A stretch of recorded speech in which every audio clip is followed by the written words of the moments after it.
नमस्कार जय जगन्नाथ। आज माँ घंटेश्वरी पीठ को आसतु बुलीजा। संबलपुर 22 ରୁ 24 किलोमीटर मध्य माँ आस्थान। माँ पाखु जावाई एक छोट ब्रिज रही जार गोटे पार्श्व चिपिलिमार हाइड्रो पावर प्रोजेक्ट, अन्य पार्श्व महानदी विस्तृत जलराशि रही। माँ पीठ एक चिमिनी गछ मूल रही। आउ यार चारिपार्श्व बहुत सारा घंट बंधा जाइए। माँ बहुत प्रत्यक्ष एवं माँ पाखे मानसिक करी लोक मैंने घंट बांधि था। यार चारिपार्श्व बहुत सारा कुकुड़ा बुलू था।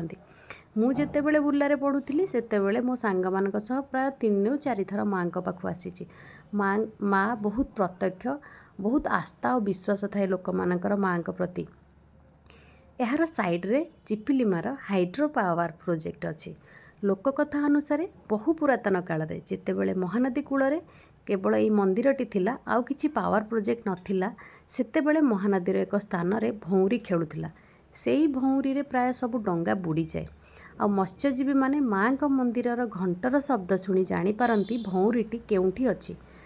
सेथिपाई से माने माँ को बहुत पूजा करती और माँ का प्रति तांकर बहुत विश्वास रही अछि। मते तो यह स्थानटी बहुत भल लगे।